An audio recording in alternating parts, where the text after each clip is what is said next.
ఓం శ్రీ గురుభ్యో నమః. ఓం గం గణపతయే నమః. శివానందలహరి 60వ శ్లోకము.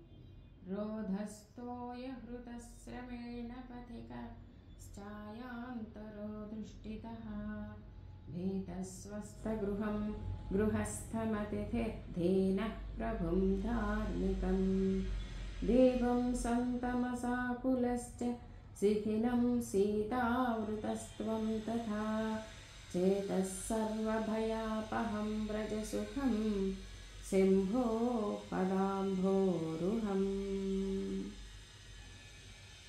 సర్వ భయాలను దూరం చేసేటువంటి, సర్వ సుఖాలను ప్రసాదించేటువంటి పరమశివుని యొక్క పాదకమలాలను ఆశ్రయించుము అని శంకరాచార్య స్వామి వారు భక్తులను కోరుకుంటూ ఉన్నారు. ఓ మనసా,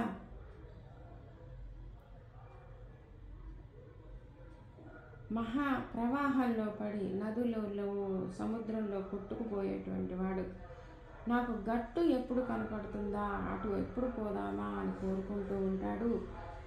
నడుచుకుంటూ ఎంతో దూరం నుంచి నడిచేటువంటి వాడు వృక్షాల యొక్క నీడ ఎక్కడ కనపడుతుందా, చెట్టు నీడ ఎక్కడ కనపడుతుందా అక్కడ కూర్చుందామా అని చూస్తూ ఉంటాడు.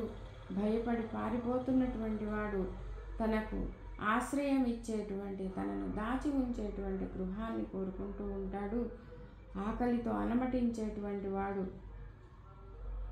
ధర్మదాతను కోరుకుంటూ ఉంటాడు. అన్నం పెట్టేటువంటి వాడిని కోరుకుంటూ ఉంటాడు. అంధకారంలో ఉన్నప్పుడు దీపాన్ని వెలిగించాలని కోరుకుంటాము. చలిగా ఉన్నప్పుడు అగ్నిహోత్రుని కోరుకుంటూ ఉంటాము.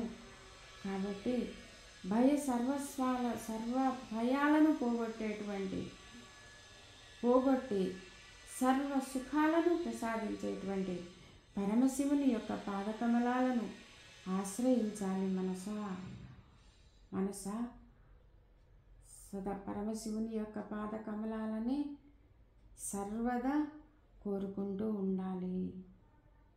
ఓం శ్రీ మాత్రే నమః.